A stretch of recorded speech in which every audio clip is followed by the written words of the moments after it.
les choses de la nuit. Comme je l'ai dit, c'est vraiment un univers. Et les choses de la nuit 3, nous sommes en train de découvrir l'importance des prières de minuit. Ok?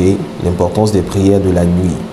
Quand je parle des prières de minuit, je ne suis pas en train de dire que les prières de 21h, de 22h, de 23h ne sont pas puissantes. Elles le sont. Même les prières de 6h du matin. Les prières de toute heure sont puissantes. Mais il y a certaines heures qui sont stratégiques. Ces heures stratégiques-là, Dieu permet que nous les sachions pour que, n'est-ce pas, nous puissions, on va dire quoi, mettre nos stratégies de prière afin de pouvoir vaincre nos ennemis. Ceux qui ont été dans des loges ou qui ont pratiqué la sorcellerie, ces personnes-là sont en train de parler des heures actives des sorciers, n'est-ce pas? On découvre qu'effectivement, à partir de minuit jusqu'à 3h ou 4h du matin, les sorciers ont leurs activités. Vous comprenez? Ils ont leurs activités où ils attaquent les humains. Ils font leur marché, ils font leurs réunions, etc. Tous ceux qui étaient dans la sorcellerie, dans des loges, ils vont vous dire que effectivement ce sont des heures. Alors, est-ce que ça veut dire que le matin, la sorcellerie ne travaille pas? Si, la sorcellerie travaille le matin. Mais il y a des bornes qu'on ne déplace pas. Vous comprenez? Il y a des choses qui sont déjà préétablies, qu'on ne peut pas changer. Je disais le dimanche dernier au culte, on ne connaît pas la date de naissance de Jésus. Le Seigneur Jésus, personne ne peut connaître sa date de naissance, à moins qu'il le révèle. Mais ce n'est pas important, ok? Cependant, nous savons 3 âges de lui. Le premier âge, c'était lorsqu'il avait 12 ans. La Bible parle de cet âge de 12 ans. Le deuxième âge, c'est à 30 ans, quand il commence le ministère vu par tous. Et nous savons 33 ans lorsque il achève sa mission sur la terre. Qu'est-ce que je veux dire? Je veux dire que les dates, les heures qui sont mentionnées dans la parole de Dieu, vous allez remarquer avec moi que ces heures-là ne peuvent pas être effacées. Pourquoi Dieu permet qu'il y ait des dates et des heures? C'est pour dire que ces dates et ces heures-là sont importantes. Dans le monde invisible et dans le monde matériel, ces heures-là sont à exploiter parce que ce sont comme des lois dont la trace est indélébile. On ne peut pas effacer. C'est pour cela que ceux qui sont sorciers vont dire qu'effectivement, on travaille plus à ces heures. Et Jésus l'a dit un jour. Il a dit, cette heure, le noir, c'est l'heure des ténèbres. Lorsqu'il dit que c'est l'heure des ténèbres, ça ne veut pas dire que les gens de la lumière ne doivent pas travailler. Il est en train de dire que c'est l'heure où il y a une activité et une présence forte des esprits. Et donc, lorsque nous allons lire la Bible, et depuis l'entame de ce séminaire, nous voyons que les heures, à partir de minuit, sont beaucoup exploitées par les gens des ténèbres. Ça veut dire que ceux de la lumière doivent aussi exploiter ces heures-là pour avoir des résultats, les résultats qu'ils n'arrivent pas à avoir au cours de la journée. Nous poursuivons donc. Nous allons lire Matthieu le chapitre 27, les versets 45 à 52. Je lis la version français courant. À midi, l'obscurité se fit sur tout le pays et dura jusqu'à 3 heures de l'après-midi, c'est-à-dire jusqu'à 15 heures. Vers 3 heures de l'après-midi, vers 15 heures, Jésus cria avec force, Élie, Élie, lama sabachthani, ce qui signifie mon Dieu, pourquoi m'as-tu abandonné? Quelques-uns de ceux qui se tenaient là l'entendirent et s'écrièrent, il appelle Élie. L'un d'eux courut aussitôt prendre une éponge, la remplit de vinaigre et la fixa au bout d'un roseau. Puis il l'attendit à Jésus pour qu'il boive. Mais les autres dirent, attends, nous allons voir si Élie vient le sauver. Jésus poussa de nouveau un grand cri et mourut. À ce moment, le rideau suspendu dans le temple se déchira depuis le haut jusqu'en bas. La terre trembla, les rochers se fendirent et les tombeaux s'ouvrirent et de nombreux croyants qui étaient morts revinrent à la vie. Voici des enseignements que nous entendons rarement dans nos assemblées. Les gens n'ont pas le temps de révéler les choses cachées. Alors, si nous avons cette opportunité par la grâce de Dieu, dont je suis le canal, il faudrait que tu prêtes attention. Nous ne sommes pas de passage sur la terre pour regarder les autres réussir.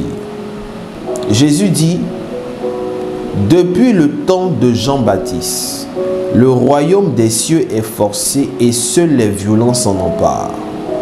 Pourquoi depuis le temps de Jean-Baptiste? Tout simplement parce que Jean-Baptiste est le marqueur de l'alliance nouvelle. Jean-Baptiste est le marqueur de cette nouvelle dispensation. En d'autres termes, depuis la nouvelle dispensation, le royaume est forcé. Depuis la nouvelle dispensation, l'arrivée de Christ sur la terre, la venue du Saint-Esprit, le royaume est forcé. Seuls les violents s'en emparent. Je pense que tu n'es pas à la dispensation de Moïse, ni à la dispensation d'Abraham. Tu es dans la dispensation de laquelle Jésus a parlé. Le royaume est forcé. Ta bénédiction est forcée.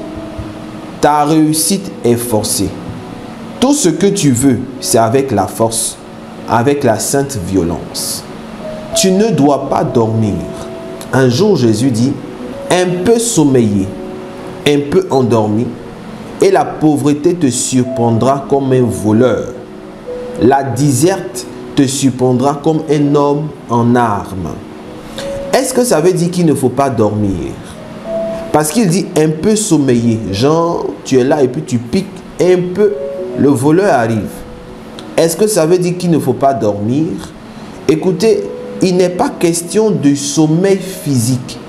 Il est en train de dire que même si ta chair est faible, ton esprit est bien disposé. Et nous en avons parlé le vendredi. Tu ne dois pas négliger ces choses. Tu ne dois pas dire après. Ce n'est plus le moment de remettre les choses à plus tard. Non, le temps de remettre les choses à plus tard est révolu. Tu as assez mis les choses à plus tard. Et voici que le voleur t'a surpris. Voici que l'homme en âme t'a surpris. Parce que les choses que tu étais censé avoir t'ont été volées. Les choses que tu étais censé avoir depuis 5 ans ne se manifestent pas. Parce que effectivement, tu as sommeillé. Il faut te lever. Le passage que nous avons lu est extraordinaire. Et lorsque j'étais en train de parler à l'introduction, j'ai dit que les heures, les dates et les jours qui sont mentionnés dans la parole de Dieu, ce n'est pas en vain. Voici que lorsque Christ était à la croix, il y a eu un épisode où de midi à 15 heures, les ténèbres ont recouvert la terre. Le premier événement surnaturel, le voile s'est déchiré. Je veux te dire que pour que le voile se déchire, ce n'était pas en pleine journée. Il fallait qu'il fasse noir. Il fallait qu'il y ait des ténèbres à la surface de la terre pour que le voile se déchire. Tu veux voir derrière le voile, il faut qu'il fasse nuit. Lorsqu'il fait ténèbres de midi à 15 heures, midi devient minuit, 15 heures devient 3 heures du matin. Dieu voulait faire quelque chose. Il voulait travailler dans les ténèbres. Je veux dire que les ténèbres, le noir, de minuit à 3 heures du matin, ce temps-là, ces quelques heures-là, sont propices pour déchirer le voile, pour voir ce qu'il y a derrière le voile. Bien-aimé, oui, midi tu peux prier, 11 heures tu peux prier, 6 heures tu peux prier. Mais pour déchirer le voile, Dieu nous dit, je vous donne minuit, 3 heures du matin. Oui, il est possible que tu sois aveuglé par quelque chose. Tu as besoin de savoir ce qui se passe derrière. Minuit et 3 heures du matin, entre minuit et 3 heures du matin, ces heures-là nous sont données par le règne de l'Esprit afin de pouvoir déchirer le voile. Tu veux voir, homme de Dieu, dans le monde invisible. Tu veux voir ce qu'il y a derrière le voile. Tu veux faire grandir ton don de vision.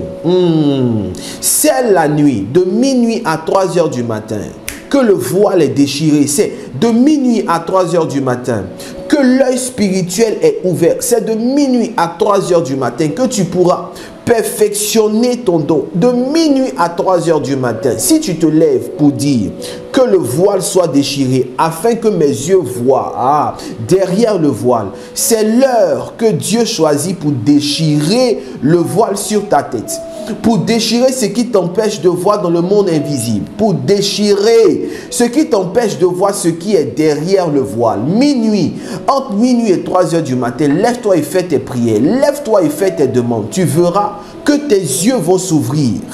Et à cette même heure, la Bible dit qu'il y a eu tremblement de terre. Les rochers se sont fondus et plusieurs corps des saints ressuscitèrent. Tu sais, lorsqu'on dit que plusieurs corps des saints ressuscitèrent, français courant dit, les tombeaux s'ouvrirent et de nombreux croyants qui étaient morts revinrent à la vie. Ça veut dire qu'il y a certains qui ne se sont pas levés. Ce n'est pas tout le monde. Mais quels sont ceux qui ont été ressuscités? C'est ceux qui sont morts avant leur temps. Entre minuit et 3 heures du matin, lorsque tu te lèves pour prier, ce qui t'a été volé, la chose que tu as perdue avant son temps, va sortir du tombeau. La mort qui s'est installée dans ta vie alors que ce n'était pas le moment. Aïe, aïe, aïe, aïe, aïe, aïe. La chose qui devait venir et qui a été usurpée, la chose qui est morte dans ta vie va ressusciter. Vous savez que à cause de la couche et de la destruction de la couche d'ozone et à cause de la malnutrition, à cause aussi de l'action de la sorcellerie, il y a beaucoup de ménopause précoce. Quand on dit ménopause précoce, quand on dit mort précoce, quand on dit vieillissement précoce, ça veut dire que ce n'est pas le temps. Il y a plusieurs personnes qui ont des choses précoces dans leur vie. Ça veut dire, je parle du côté négatif. Il y a des morts précoces. Il y a des maladies précoces. En fait, maladie même, il n'y a pas son précoce. Mais il y a que le mot précoce existe dans la vie des gens. Le temps n'est pas arrivé pour que le vieillissement se manifeste dans ta vie. Le temps n'est pas arrivé pour que la mort s'installe. Mais lorsque tu te lèves entre minuit et 3 heures, plusieurs corps des saints, plusieurs saints vont se lever. Ceux qui ne devaient pas mourir, ceux qui sont morts avant leur temps, ressusciteront. Minuit et 3 heures du matin, il ne faut pas jouer avec. Je peux te dire quelque chose qui va te troubler. Lorsque nous lisons la parole de Dieu, vous savez, notre Jésus est le Dieu des secondes chances. Et les secondes chances de Jésus, ce n'est pas une seule fois. Si tu fais quelque chose aujourd'hui qui n'est pas content, il te donne une seconde chance. Si la seconde d'après, tu reprends, il te donne une seconde chance. Notre Dieu est le Dieu des secondes chances. Vous savez, il n'y avait pas de salut pour Judas, mais il y avait un salut pour Pierre. Je ne suis pas d'accord pour cela. Les gens vont dire que Judas était déjà le fils de la perdition. Je vous dis quelque chose, Jésus ne se trompe jamais. Je peux te choquer ce soir. Dieu ne se trompe jamais. Jésus a prié pendant longtemps avant de choisir les 12 apôtres. Et parmi les 12 apôtres, il choisit Judas. Judas, écoutez, lorsque Jésus priait avec ses disciples, il a transmis aussi l'onction à Judas. Les disciples étaient allés chasser des démons et guérir des malades. Quand ils sont arrivés, ils ont dit « Waouh, les démons nous sont soumis ». Judas faisait partie de ceux qui disaient « Waouh ». Et Jésus leur a dit « Aïe, my God, Jesus ». Jésus leur a dit « Ne vous réjouissez pas du fait ». Oh Seigneur, quelle révélation. Ne vous réjouissez pas du fait que les démons vous sont soumis, mais réjouissez-vous de ce que vos noms sont inscrits dans le livre de vie. Il parlait à qui? Il parlait aux 12, s'il vous plaît. Même Judas était concerné. Même Judas était concerné. Il parlait aussi de Judas. Il dit Judas, ton nom est écrit dedans.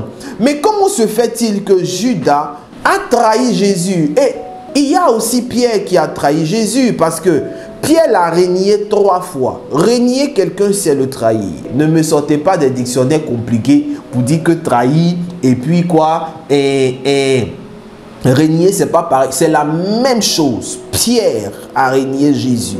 Judas l'a renié. Mais pourquoi il y a eu un salut pour Pierre et il n'y a pas eu un salut pour Judas? Je ne pense pas que Judas a perdu son salut. Je peux te choquer. Écoute-moi bien. Judas, certes, a trahi Jésus. Et moi, je vois que lorsqu'il a trahi Jésus, il est revenu donner les pièces là aux gens. Judas avait tellement mal qu'il est allé se pendre. En fait, Judas s'est repenti, mais il n'a ri. Oh my God. C'est parce qu'il n'y avait pas un coq comme Pierre que Judas allait se pendre. Mais je vais te dire quelque chose. Lorsque Jésus est mort à la croix, la Bible dit qu'il y a eu tremblement de terre et plusieurs corps des saints ont été ressuscités. Judas faisait partie? Non, Judas était dedans. Judas faisait partie de ceux qui ont ressuscité. Pourquoi? Parce que notre Dieu est le Dieu de la seconde chance. Si Jésus a fini de dire que vos noms sont écrits dans le livre de vie, il ne va pas venir barrer son nom. Quelqu'un qui donne sa vie à Jésus, oh my God, le nom de cette personne n'est pas barré dans le livre de vie. Jésus a donné une seconde chance à Judas. Quelqu'un sur qui il va... Jésus ne se trompe pas. Jésus ne peut pas choisir Satan pour le mettre dans son camp. Non. Judas arrivait à un moment, elle s'est laissée... Vous savez, si Satan savait que mettre Jésus à la croix, c'était lui-même Satan, se détruire, il n'allait pas le faire. Satan pensait qu'il était en train de faire quelque chose de bon. Satan pensait que, oh, quel est cet homme-là qui vient guérir les gens? Quel est cet homme qui vient avec une nouvelle doctrine? La nouvelle doctrine, c'était laquelle? Chasser les démons. Les gens faisaient des guérisons, mais n'arrivaient pas à chasser des démons. Donc, quand Jésus vient chasser des démons, ça dérange les gens. Satan dit, mais attends, il est venu, ok, d'accord, il ne faut pas, il va se presser. On va le tuer. On va le tuer. Parce que c'est quoi ça là? On va le tuer. Il rentre dans l'un des enfants de Jésus le plus faible, le plus bébé gâté. Judas était plus bébé gâté que Jean. Quelqu'un, nous sommes assis et puis Jésus prend pain et lui donne. Quand vous êtes assis à la table, c'est à qui on donne à manger? C'est au bébé gâté. Jean, il mettait sa tête sur la poitrine de Jésus. Jean n'était pas le plus bébé gâté, c'était Judas. En fait, lorsque tu confonds proximité et familiarité, c'est ça. Ça tue l'onction dans ta vie. Parce que Judas a mélangé la proximité et puis la familiarité. Au lieu d'être proche de Jésus, il était très familier à lui. En fait, il démystifiait Jésus. Oh, Jésus, je le connais. C'est mon papa. S'il me dit de faire quelque chose, même s'il ne fait pas, il n'y a rien. Donc quand Satan voit les gens qui sont familiers, qui démystifient, il entre en eux. Mais écoutez, Jésus a dit, aïe, oh, la parole de Dieu, ça rend fou. Hein? Jésus dit, un jour il était en train de prier et puis il a dit à Dieu, je te bénis parce que je n'ai perdu aucun de ceux que tu m'as donné. Judas était dedans. Judas ne peut pas être perdu. Judas ne peut pas. Jésus lui a donné une seconde chance à la croix. Parce qu'en fait, il n'y avait pas de cocoricoco pour Judas. Il y avait un seul coq pour Pierre. Mais Jésus réservait la chose la plus merveilleuse pour lui. Judas faisait partie de ceux qui sont levés. Parce que notre Dieu donne toujours la seconde chance. Je veux te dire, s'il y a quelque chose que tu as perdu, tu as la possibilité de retrouver cette chose. Il y a une seconde chance. La nuit, lève-toi entre minuit et 3 heures du matin. Oui. Nous allons poursuivre. Lisons Actes, le chapitre 16, le verset 25 à 27. Or, vers le milieu de la nuit, Paul et Silas, étant en prière, chantaient des hymnes à Dieu. Et les prisonniers les écoutaient. Tout d'un coup, il y eut tremblement de terre, si fort que les fondements de la prison furent ébranlés. Au même instant, toutes les portes s'ouvrirent et les liens de tous les prisonniers tombèrent. Le geôlier s'étant éveillé et voyant les portes de la prison ouvertes, tira son épée et il allait se tuer, pensant que les prisonniers avaient pris la fuite. Je vais ouvrir une parenthèse avant de continuer. Paul et Silas ne chantaient pas. C'est pas parce qu'ils chantaient qu'il y a un tremblement de terre. Lisez bien. On dit, Paul et Silas étaient en prière. Virgule. Ils chantaient des hymnes à Dieu. Donc, ils priaient d'abord. On te demande de prier, tu passes ton temps à chanter là. On dit, il faut prier, tu chantes. Non, ils priaient d'abord. Et la louange, c'est du genre, tu as fait pour nous. La louange, c'est pas la chanson où on est là et puis on danse. Souvent, on ne sait pas ce qu'on dit là. Non. Ici, la louange, c'est qu'ils étaient en train déjà de bénir Dieu, de glorifier Dieu, de chanter Dieu leur victoire. Hein? Oui. Nous, minuit, on a prié. Comme on sait que ça va venir, on sait que la victoire arrive, on commence déjà à festoyer. C'est ça. Mais ils priaient d'abord. On vous demande de prier. Dès qu'il se met à prier, 2 minutes, Seigneur, ta grâce, et puis commence à chanter. Arrêtez ça là, arrêtez. Je vous présente le livre de mon papa spirituel, l'évêque Mike Doctor. La prière scientifique pour obtenir des résultats. Priez, combattez. Le psalmiste dit, tire mon âme de sa prison afin que je célèbre ton nom. Les justes viendront m'entourer quand tu m'auras fait du bien. En d'autres termes, tire mon âme de la prison pour que je te loue. S'il n'a pas prié pour demander à être sorti de la prison, il va louer comment? Quand tu te lèves, il faut prier, il faut sentir que tu es en train de demander. Il faut sentir que tu es en train de supplier. Il faut sentir que tu es en train de combattre. Il faut sentir que tu es en train de créer ton avenir. Il faut sentir que tu es en train de bâtir ta vie dans la prière avec Dieu. Il dit venez plaidons, il n'a pas dit venez chantons. Je ne suis pas en train de dire que la louange n'est pas importante. La prière nous a été donnée pour obtenir des résultats. Chanter, c'est prier des fois. Tellement on n'a pas envie de prier. Parce que prier, en fait parler là, on ne veut pas, on préfère chanter. Non, nous sommes des hommes de prière, pas des hommes de chant. Voici une vérité que j'aimerais faire ressortir de ce passage. Paul et Silas ont été mis en prison. Il est possible que tu sois en prison. C'est pour cela que tu ne dois pas négliger la prière. Le même Paul en question, un jour, il a dit 3 fois, j'ai prié Dieu d'éloigner de moi cette échade qui était comme un ange de Satan. Ange de Satan, il ne parlait pas d'un démon. Le mot Satan veut dire adversaire. Et puis, Satan aussi, c'est le nom de notre ennemi. Quand Jésus a dit à Pierre, arrière de moi Satan, il ne parlait pas de Satan entité. Il parlait de Satan dans le terme adversaire, opposant, ne t'oppose pas à moi, Satan. Paul disait, il y a quelque chose qui se dresse contre moi, il y a quelque chose qui s'oppose à mon épanouissement, qui s'oppose à mon bien-être. J'ai prié 3 fois l'Éternel pour qu'il l'enlève. Mais il m'a dit, ma grâce te suffit. C'est maintenant là qu'il peut louer Dieu. Ta grâce me suffit. Mais avant que la grâce suffise là, il a prié d'abord. Avant que Dieu lui dise, ta grâce me suffit, il a prié 3 fois, matin, midi, soir. La corde à 3 fils ne se rompt pas facilement, se rompt difficilement. Il a prié pour avoir accès à la grâce. Prie d'abord et il va manifester sa grâce. Et nous voyons qu'à minuit, les portes de la prison se sont brisées. Certes, tu n'es pas dans une prison physique, mais dans une prison spirituelle. Minuit est l'occasion de briser les prisons spirituelles. Minuit brise et fait tomber les chaînes. Et il y a un autre point qui me fait tellement du bien. Il dit que quand ils ont vu que les fondements de la prison se sont ébranlés et que les chaînes se sont coupées, le geôlier, le gardien, il a fui et il a tiré son épée pour se tuer. Et Paul lui a dit, non, il ne faut pas te tuer, on est ici. Et quand ils sont sortis ensemble, ce dernier-là a donné sa vie à Jésus. C'est parce que c'était pour donner sa vie à Jésus. Sinon, normalement, les événements de minuit l'ont amené à se tuer. Tu sais, lorsque tu te réveilles entre minuit et 3 heures pour prier, tes ennemis eux-mêmes vont se poignarder. Ils vont se piquer eux-mêmes. Ils vont se tuer. Oui. Pour te dire que quand tu pries, et puis tu dis, Seigneur, que mes ennemis meurent. Moi, souvent, j'entends des gens dire, non, il ne faut pas prier pour que tes ennemis meurent. Je parle des ennemis sorciers.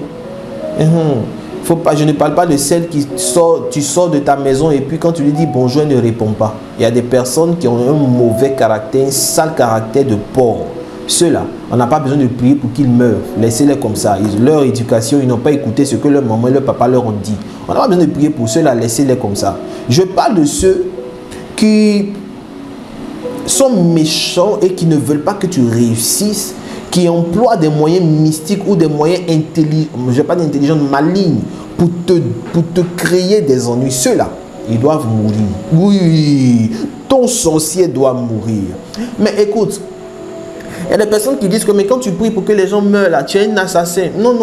Paul et Silas nous ont montré que le geôlier, c'est lui-même qui a fait sortir son épée pour se tuer. Lève-toi, prie à minuit. Eux-mêmes, ils vont s'assassiner là-bas. Tes mains seront blancs comme neige. Lève-toi entre minuit et 3 heures pour prier.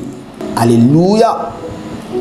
Matthieu, le chapitre 13, le verset 24 à 30. Et si tu remarques que les versets bibliques que nous sommes en train de visiter, tu les vois autrement. Tu avais l'habitude de lire et tu ne les voyais pas tels que tu les vois ce soir. Je prie au nom de Jésus que les yeux de ton esprit s'ouvrent.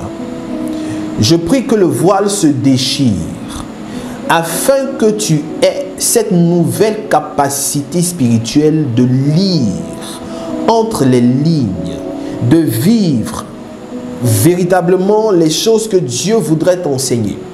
Tu sais, lorsque la vérité t'affranchit, tu es sur le chemin du succès et de l'exaucement. Mais lorsque tes yeux sont encore fermés et bandés, tu ne peux même pas voir la route lorsqu'on te place sur le droit chemin. Matthieu 13, 24, 30. Il leur proposa une autre parabole disant: le royaume des cieux est semblable à un homme qui avait semé de bonnes semences dans son champ. Or, pendant que les hommes dormaient, son ennemi vint et sema de l'ivraie au milieu du froment par-dessus, et il s'en alla. Quand l'herbe eut poussé et donné son fruit, alors apparut aussi l'ivraie. Et les serviteurs du maître de maison vinrent lui dire: Maître, n'avez-vous pas semé de bonnes semences dans votre champ? D'où vient donc qu'il s'y trouve de l'ivraie? Il leur dit: c'est un ennemi qui a fait cela. Les serviteurs lui disent: voulez-vous que nous allions le ramasser? Non, dit-il, de peur qu'en ramassant l'ivraie, vous n'arrachiez aussi le froment. Laissez croître ensemble l'un et l'autre jusqu'à la moisson. Et au temps de la moisson, je dirai aux moissonneurs: ramassez d'abord l'ivraie et liez-la en bottes pour la brûler. Quant au froment, amassez-le dans le grenier. La Bible déclare que pendant que les hommes dormaient, son ennemi vint et sema l'ivraie. Je peux t'ouvrir encore les yeux sur une vérité. Pendant que les hommes dormaient. Si on avait dit pendant que les gens dormaient, j'allais comprendre. Mais pendant que les hommes dormaient, son ennemi vint. Comme si son ennemi n'était pas un homme. Effectivement, son ennemi n'était pas un homme. On nous dit pendant que les hommes dormaient, son ennemi vint. Pendant que les humains dorment, il y a ceux qui ne sont pas humains qui viennent mettre l'ivraie. Pendant que les humains dorment, il y a les esprits méchants dans les lieux célestes.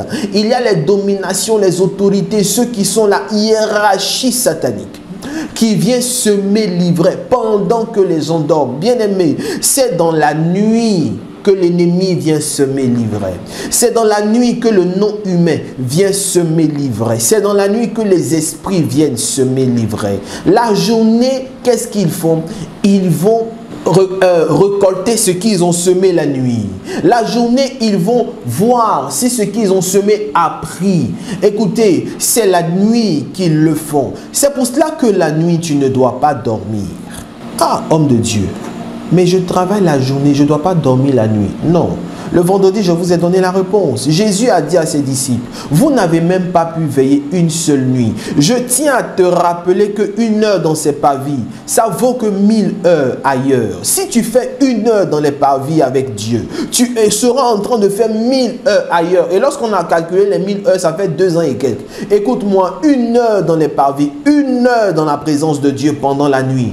Tu seras en train de faire quelque chose d'extraordinaire. Une heure suffit pour que pendant la nuit, tu crées ta vie. Une heure suffit pour que tu recrées ta vie.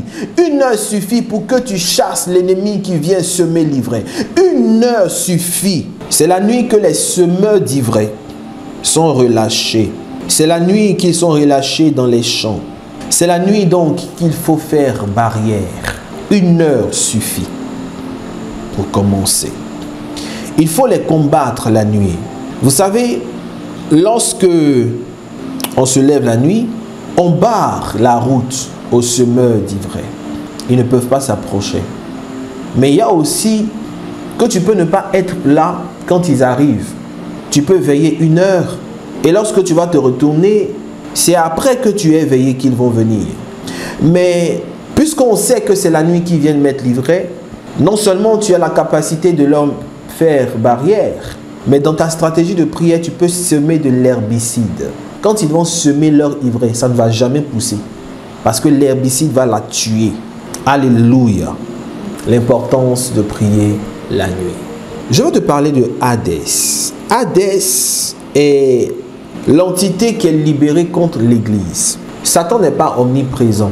Satan n'est pas partout. Il n'a pas la possibilité, la capacité d'être partout en même temps. Mais il est partout en même temps parce qu'il a ses agents. Je dis que lui, en tant qu'entité seule, il n'est pas comme Dieu qui est omniprésent. Si Satan est quelque part en Inde, il ne peut pas être en Côte d'Ivoire en même temps. Mais ses agents qu'il a mis sur le terrain lui communiquent par télépathie ce qui se passe en Côte d'Ivoire, ce qui se passe au Bénin, etc., etc. Les agents qu'il a dans les familles lui disent voici, voici, voici, voici. C'est pour cela qu'il infiltre le sang. Dans cette technique d'attaque, il y a Hadès qui l'a libéré. Nous allons lire Matthieu le chapitre 16, le verset 18. La prière, c'est comme le sport. Lorsque tu n'es pas habitué à soulever les haltères, c'est ça je pense. Lorsque tu le fais un premier jour, tu auras beaucoup de courbatures la nuit et le lendemain. Mais lorsque tu t'y habitues, tes muscles prennent du volume et tu peux soulever autant de poids. C'est la même chose pour la prière. Tant que tu n'as pas commencé, tant que tu ne te lèves pas un minuit pour commencer, tu auras l'impression que tu n'es pas fait pour ça. Et l'ennemi va profiter pour venir semer assez d'ivraie jusqu'à étouffer ton champ, étouffer ta vie. Alléluia. Dans les jours à venir, nous allons parler des stratégies pour pouvoir prier la nuit et être efficace. Matthieu le chapitre 16, le verset 18. Et moi, je te dis que tu es Pierre, et sur cette pierre, je bâtirai mon église, et les portes du séjour des morts ne prévaudront point contre elle. Je lis la version français courant. Et moi aussi, je te dis que tu es Pierre, et sur ce roc, je bâtirai mon assemblée, et les portes du Hadès ne prévaudront point contre elle. Excusez-moi, ce n'est pas la version français courant, c'est la version Darby. Vous savez, je vous ai dit qu'il y a traduire la Bible et il y a l'interpréter. Il y a des personnes qui, pendant la traduction, interprètent. Non, il faut traduire. Dans la traduction, il y a des mots qui sont changés tout en espérant garder le sens. Mais certains enlèvent parce qu'ils se disent que ce n'est pas utile. Nous, les prophètes, c'est très utile pour nous. Jésus n'a pas dit le séjour des morts. Jésus a dit les portes du Hadès. Hadès, c'est un dieu grec. De la même manière que Satan veut dire adversaire. Mais en même temps, Satan est le nom de l'entité diable. De cette même manière, Hadès est vraiment la description du séjour des morts. C'est pour cela que les autres versions ont dit, au lieu de mettre Hadès, on va dire en même temps séjour des morts. Hadès, c'est vraiment le séjour des morts. Mais Hadès est le nom d'une entité. Dans la mythologie grecque, Hadès est celui-là qui est le dieu des enfers et le dieu du monde souterrain. Il règne sur le royaume des morts. Et il a deux objets qui le caractérisent. Il a son casque et puis il a des sièges qui sont en rocher, qui sont en pierre. Le casque de Hadès, quand quelqu'un porte ce casque-là, la personne devient invisible. Quand une personne, un vivant, est assis sur l'un des sièges en pierre, sur une pierre de Hadès, ce vivant-là, il ne peut plus sortir de l'enfer, c'est-à-dire de façon éternelle, il est comme condamné là-bas. Les sièges de Hadès retenaient les vivants. Si jamais on te prend, on t'a déposé là-bas, mais tu te promènes, tu penses que c'est un siège normal, tu t'assois dessus, c'est fini. Tu entres dans un monde, tu ne peux plus revenir dans ton monde réel, dans ton monde de vivant.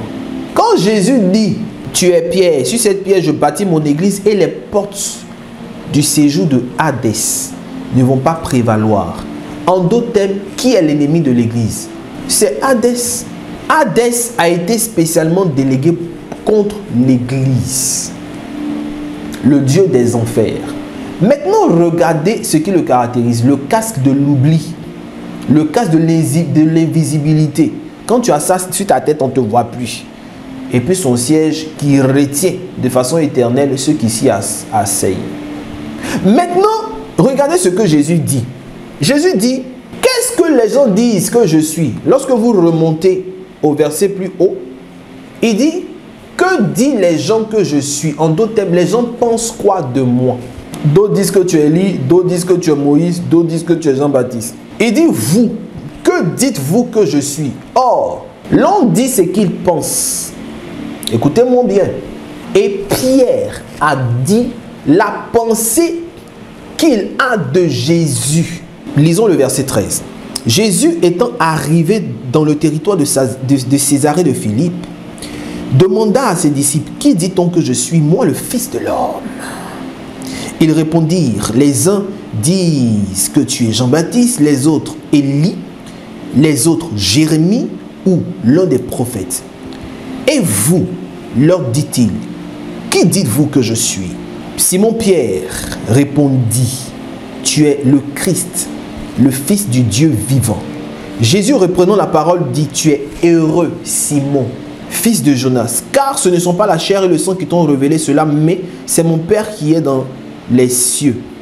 Et moi, je te dis que tu es Pierre, et que sur cette pierre je bâtirai mon église, et les portes de Hadès ne vont pas prévaloir. Rappelez-vous qu'on a dit que Hadès, il y a deux choses qui le caractérisent. Le casque de l'invisibilité et le siège en pierre qui fait oublier.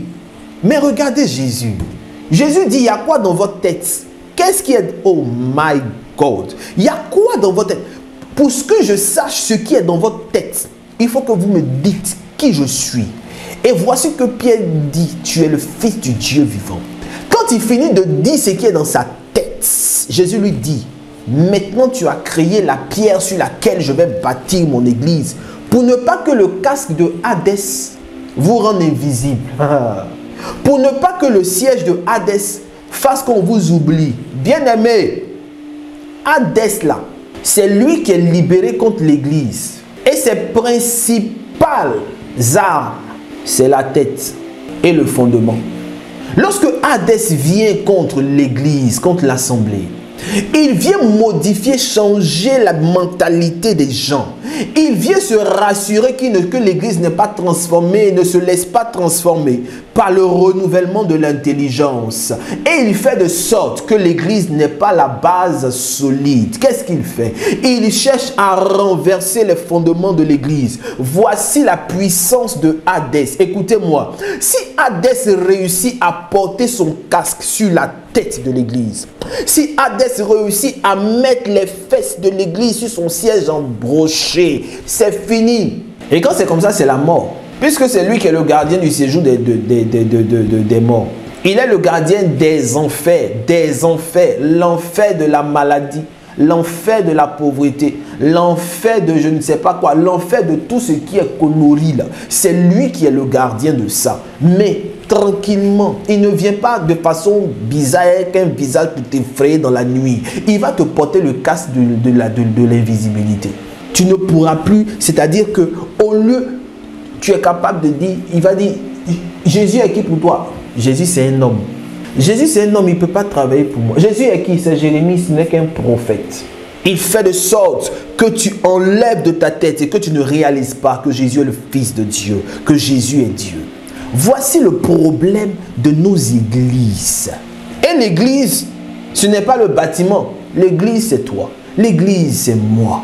Hadès est libéré contre l'église. Qui dis-tu que Jésus est pour toi? Qui dis-tu que Jésus, Fils de l'homme, est pour toi? Est-ce qu'il est le spécialiste des cas impossibles? Est-ce qu'il est pour toi celui qui transforme toute opposition en promotion? Est-ce qu'il est pour toi le premier et le dernier? Est-ce qu'il est pour toi l'alpha et l'oméga? Est-ce qu'il est pour toi Dieu? Est-ce qu'il est ton Seigneur? Qui dis-tu que Jésus est pour toi, Église? Qui dis-tu que Jésus est pour toi? Et quels sont tes fondements? Sur quoi tu es assise? Sur quoi tu es assise? Quels sont tes fondements, Église? Est-ce que tu laisses Hadès entrer dans ta vie? Est-ce que tu laisses Hadès posséder ton territoire? Si c'est ce que tu fais, tu vas vivre les enfers. Ce que pensait Simon a fait de lui Pierre. Ce que tu penses, c'est ce qui va te faire. Ce que tu penses va créer les bases, va créer les sièges de ta vie. Si tu penses des choses mal, tu auras des sièges inconfortables et ta vie sera inconfortable. Mais si tu penses que Jésus est le Fils de Dieu, tu seras pierre et sur cette pierre, l'Église sera bâtie. Voici le pouvoir de Hadès. Et c'est lui que nous devons combattre. Ta mentalité et tes fondements. Nous avons pour fondement la parole de Dieu. La parole écrite et la parole révélée. Nous avons pour fondement l'amour. Nous avons pour fondement la foi. Nous avons pour fondement la piété. Nous avons pour fondement la prière. Nous avons pour fondement le jeûne. Nous avons pour fondement Dieu. Et nous croyons en ce qu'il dit.